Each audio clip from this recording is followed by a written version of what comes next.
So what? The comments. Oh.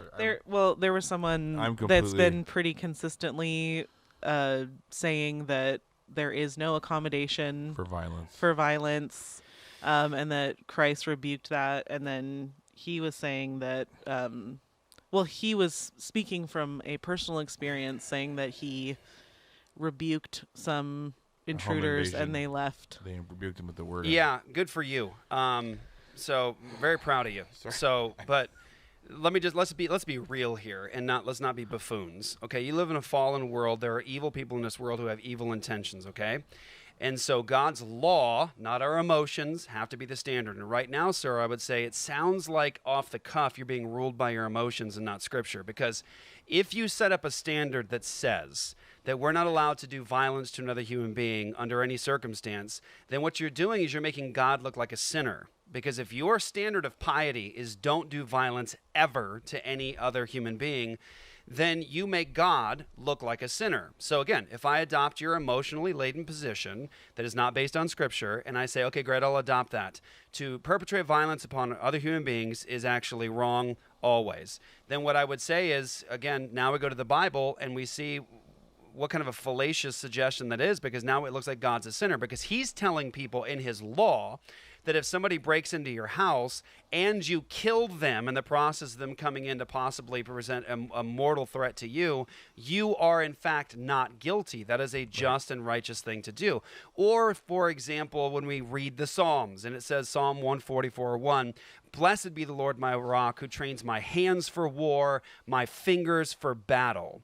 Not the same standard that you are holding to. That's an emotionally laden position that ends up hurting our neighbors. If you love your neighbor, you will perpetrate violence to the point of mortal blows to a person that is seeking to harm other human beings. So, for example, if I had a man come into my house and threaten to rape and murder my family, it would be a moral indictment upon me if I did nothing to stop him.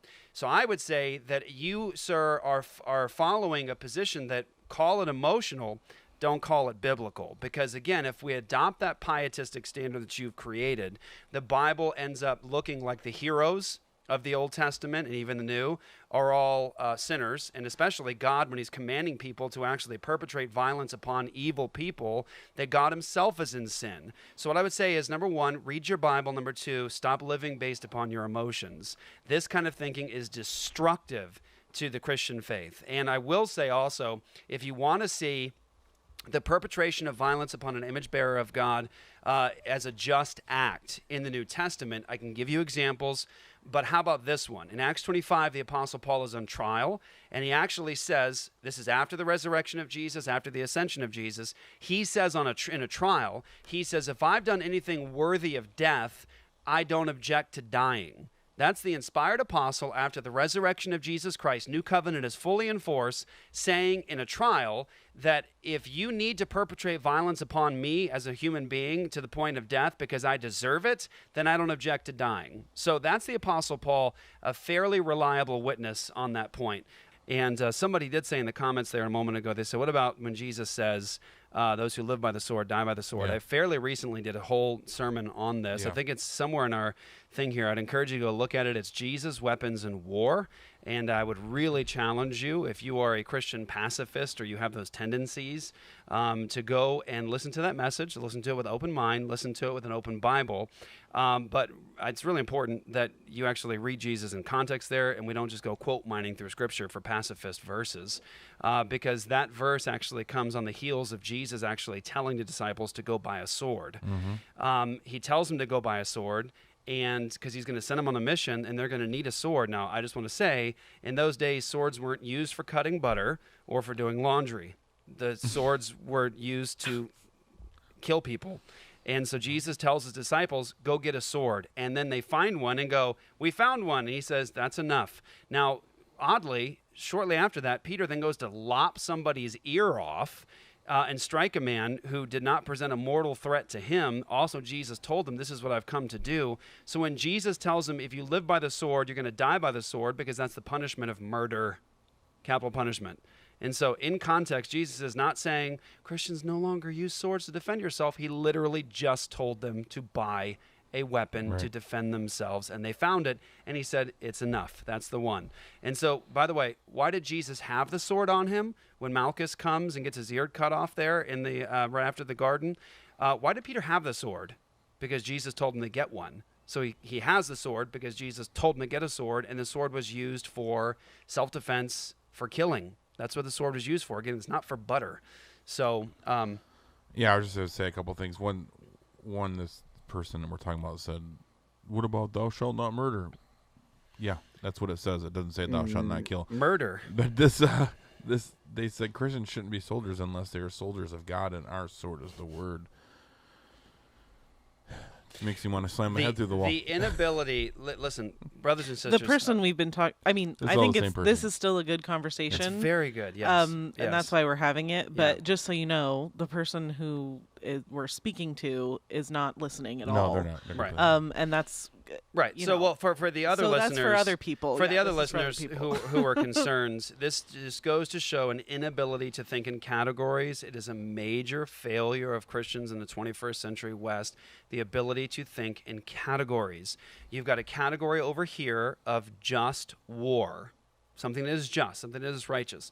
You get a category over here of just self-defense.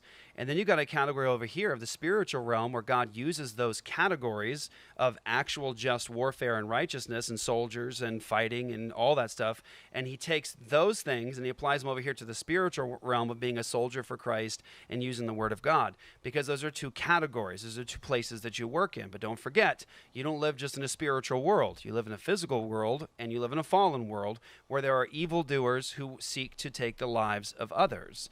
You know, when you think, let's say, for example, you're walking down a dark street in bad area downtown one night and you pass by an alleyway, dark alleyway, trash everywhere, and you look down the alleyway and you see a man actually on top of a woman and he's raping her in the alley. Are you going to walk up to him and say, "Sir, I'm a soldier of God, and sir, let me give you the word of God regarding rape"? What are you going to do? What's your first responsibility in that moment when you catch a man raping a woman? What's your first responsibility? Not to simply say, do no violence. What does every man know he has to do? You have to do everything you can to protect that woman who's now being a victim. This guy is a perpetrator of evil and sin and a crime. You have to stop him physically. Now, I'm all for preaching the gospel to the guy once you get him into the cell. Preach the gospel to the guy. Give him the word of God. Let him come to Christ. But in that moment, your responsibility is to preserve human life. And it's her life that counts the most in that moment because he's the evil one. He's the criminal. And so Proverbs tells us to rescue those being led to slaughter. this is just an inability to think in categories. Yeah. And Christians, we can't make these mistakes. We're all going to make mistakes of our thinking. I'm going to make them.